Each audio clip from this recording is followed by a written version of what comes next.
Assalamualaikum warahmatullahi wabarakatuh. Saya dari channel Mutia Imun Imun mengucapkan selamat Hari Raya Idul Adha 1443 Hijriah. Mohon maaf lahir dan batin. Ingat ya, jangan lupa channel YouTube Mutia Imun Imun. Jangan lupa komen, subscribe, dan bunyikan loncengnya. Terima kasih.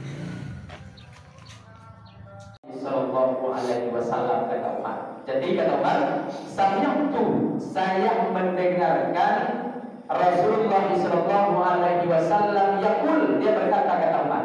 Jadi hadis ini hadis qaul. Kenapa? Karena Umar mengatakan saya mendengarkan Nabi berkata, kata Umar bin Khattab radhiyallahu anhu. Apa kata Nabi?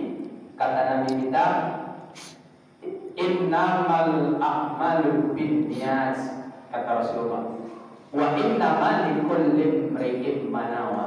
Itu punya hadisnya Pak sekali. Ya.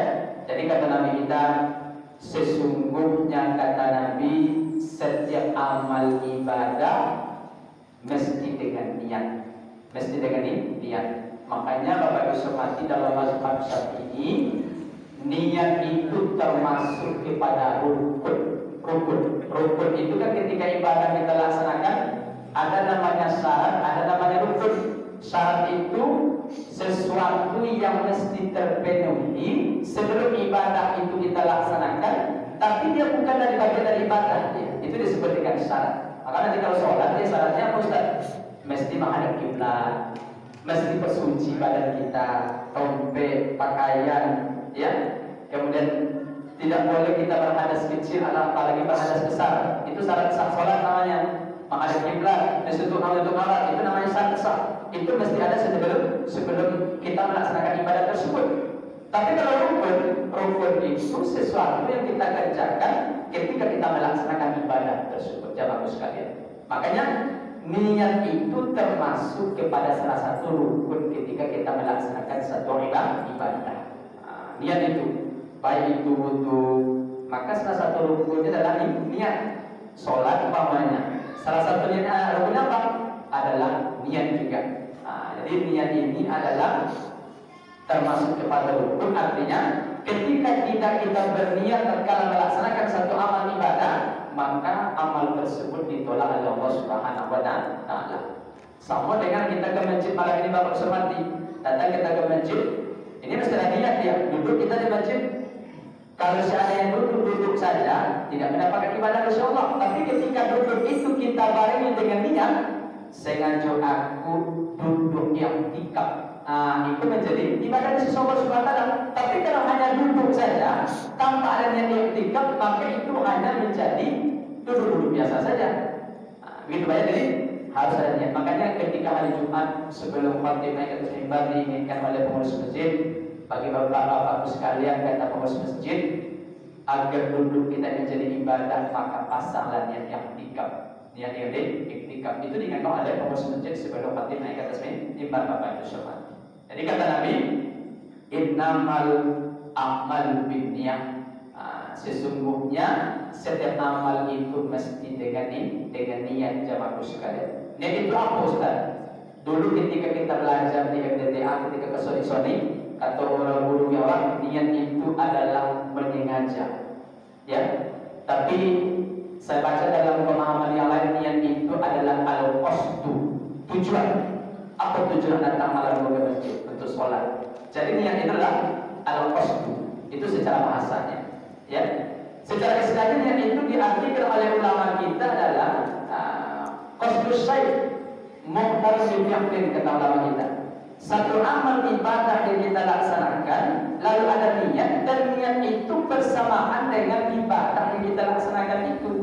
Makanya kalau kita nanti berbahasa mazhab, apa bisa mati? Contohnya sholat lah, ya sholat namanya. Sholat itu ibadah yang kita lakukan, niatnya itu mesti bersamaan dengan ibadah tersebut. Maka dalam mazhab Syafi'i, ya, ketika kita sholat, niat itu mesti diadakan, dihadirkan dalam hati itu ketika mengucapkan takbiratul ihram.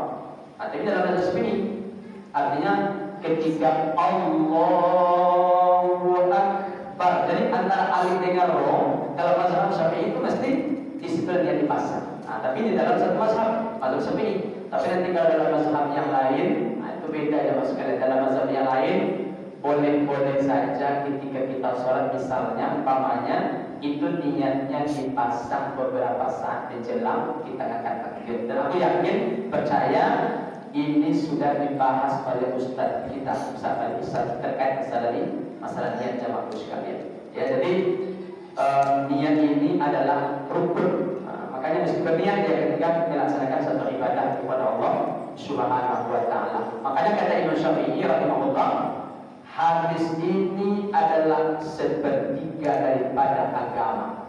Ya, sepertiga daripada agama. Karena ibadah itu adalah 3 perbuatan. Pertama niat, yang kedua perbuatan, yang ketiga adalah qaul. Ada qaul, ada fi'l, ada qalb. Ada qalb.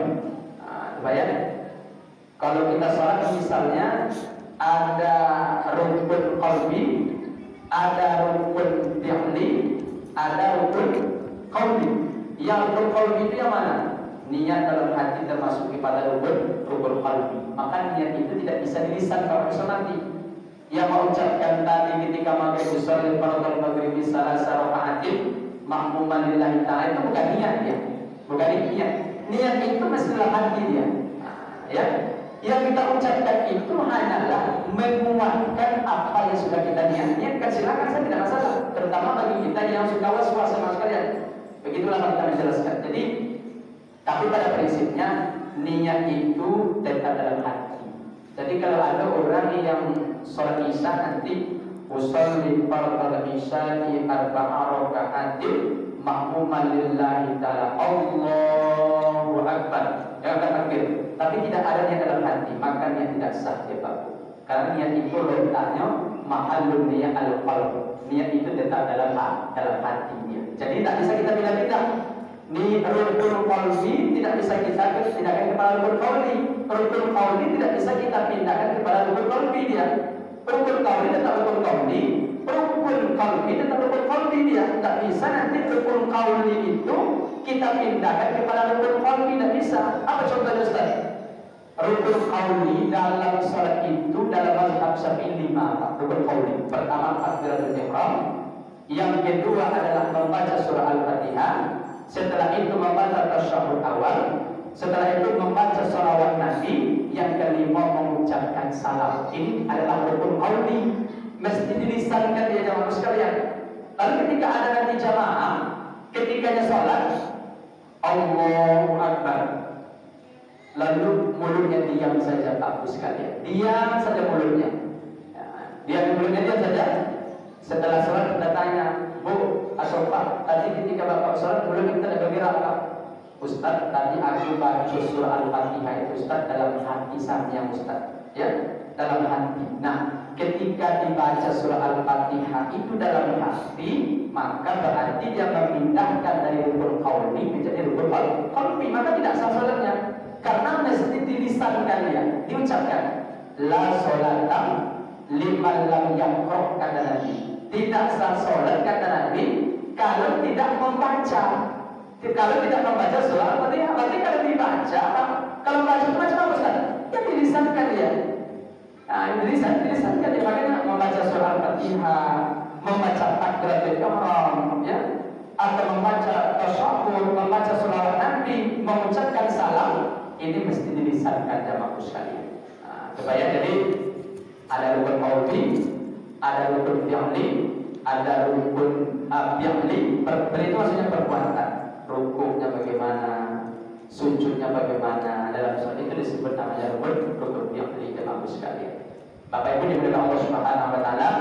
Jadi hadis ini menjelaskan kepada kita tentang niat Bapak Ibu sekalian. Ya, niat itu sangat penting, ya, sangat penting.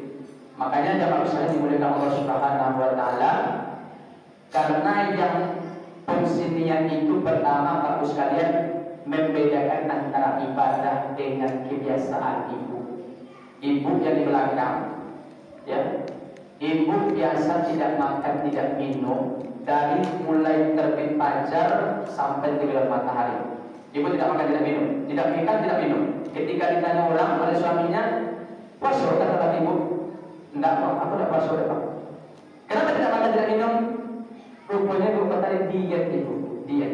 Nah, karena sayang sama laki, sama suami kan, diet, tidak makan, tidak minum dari terbit fajar sampai tenggelam matahari. Rupanya bukan puasa ibu ini, diet saja, menahan, tak makan, tidak minum. Maka ibu sekalian, kalau ibu isuk biasa tak makan, tidak minum, okelah ibu diet. Maka ibu sekalian, selipkan di situ niatnya ibu sekalian. Selipkan niatnya, bahwasanya ibu tidak makan, tidak minum dari terbit fajar sampai tenggelam matahari, itu akan bernilai ibadah di sisi Allah kalau ibu selipkan niat puasa, niat puasa. Apakah puasa Kamis atau puasa Seninnya, ibu sekalian. Nah, tapi nanti jangan niatnya sengaja aku puasa Senin Kamis karena Allah dan karena ingin kurus, dan begitu pula ibu ya. Nah, bahwasanya dengan berpuasa itu ibu sekalian Allah berikan kesehatan kepada kita maksudnya, maka itu bonus. Karena memang hari ini bagus sekalian menurut kedokteran, salah satu terapi yang paling bagus itu ternyata puasa hari ini bagus sekalian. Yang puasa, yang darah tinggi, yang gula tinggi katanya Pak ya, kemudian yang asam urat dan seperti itu ya, yang penyakit kronis zaman sekarang lah. Jadi salah satu terapi yang paling bagus itu katanya memang berpuasa. Apalagi ibu-ibu yang suka pemarah dengan laki ibu, itu banyak puasa itu sekalian. Karena puasa itu adalah menekan hawa nafsu itu sekalian. Ya jadi oleh sebab itu sekalian, niat itu adalah membedakan antara satu ibadah dengan adat kebiasaan. Itu fungsinya. Yang kedua fungsinya itu adalah membedakan antara satu ibadah dengan ibadah yang lain. Jadi kalau selesai itu niatnya mesti bisa niatnya. Jangan sampai nanti sholat isanya usolli fardhu maghrib salasa, usolli fardhu maghrib salasa rakaatin. Aku sholat isya tapi niatnya sholat maghrib, maka tidak sah. Karena mesti dibedakan antara satu ibadah dengan ibadah lain. Niatnya Bapak Usman. Ya, Bapak Ibu diberikan Allah Subhanahu Wa Taala.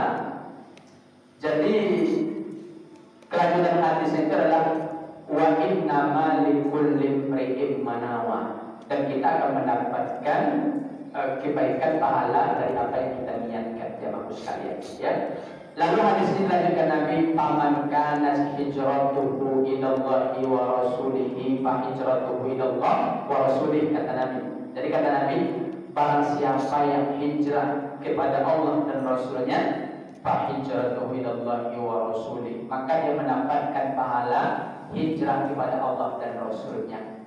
Wa man kanat hijratuhu lidunya yusibuha aw imra'atin yankihuha fa hijratuhu ila ma hajara ilaihi, kata Nabi. Tapi sebaliknya kata Nabi, barang siapa yang kata Nabi dia hijrah, dia berangkat hijrah karena dunia, karena dunia,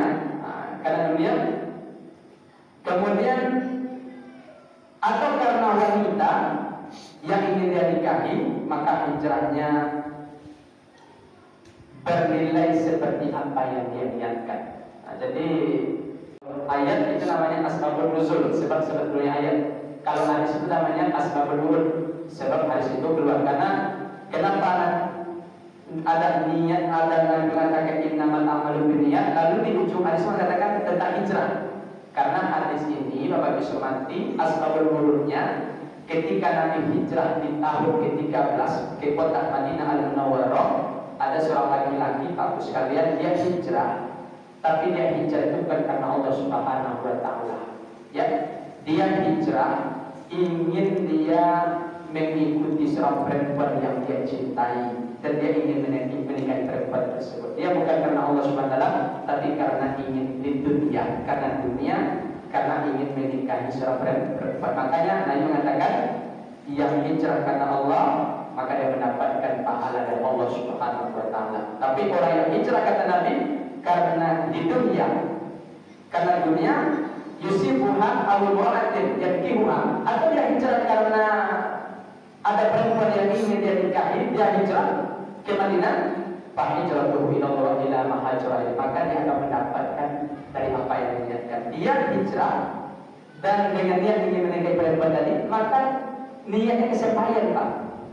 Dia jadi menikahi perempuan teman, dia tidak mendapatkan pahala di sisi Allah Subhanahu wa Ta'ala, tapi dia hanya mendapatkan perempuan yang ingin dia nikahi. Artinya apa? Artinya setiap amal ibadah yang kita kerjakan itu, maka mesti kita ikhlaskan, kita sandarkan hanya kepada Allah Subhanahu wa Ta'ala. Salat yang kita laksanakan semua kita sandarkan kepada Allah Subhanahu wa Ta'ala. Kenapa? Karena salah satu Bapak Ibu hormati kata Al-Imam Sufyan Tsauri, kata beliau, salah satu cara mendapatkan husnul khatimah di akhir kehidupan itu adalah dengan mengikhlaskan, dengan menyandarkan semua amal-amal yang kita kerjakan itu hanya kepada Allah Subhanahu wa Ta'ala. Mudah-mudahan Bapak Ibu hormati hadis yang saya sampaikan ini bisa menjadi pelajaran kita bersama, yang intinya bahwasanya setiap amal ibadah yang kita laksanakan itu mesti kita barengi dengan niat ikhlas hanya kepada Allah Subhanahu wa Ta'ala. Kenapa? Karena niat itu merupakan dalam ilmu fikihnya merupakan salah satu rukun yang harus kita adakan ketika kita melaksanakan amal tersebut. Itu mungkin yang saya sampaikan pada kajian kita pada malam hari ini. Mudah-mudahan apa yang kita kaji malam hari ini ada manfaatnya. Saya minta maaf banyak hal yang tidak berkenan dalam penyampaian. Kepada Allah saya minta ampun, kepada Bapakku yang hadir saya mohon diberi maaf yang sebesar-besarnya. Akhir kalam, subhanallahumma wa bihamdik, asyhadu an la ilaha illa anta, astaghfiruka wa atubu ilaik. Assalamualaikum warahmatullahi wabarakatuh.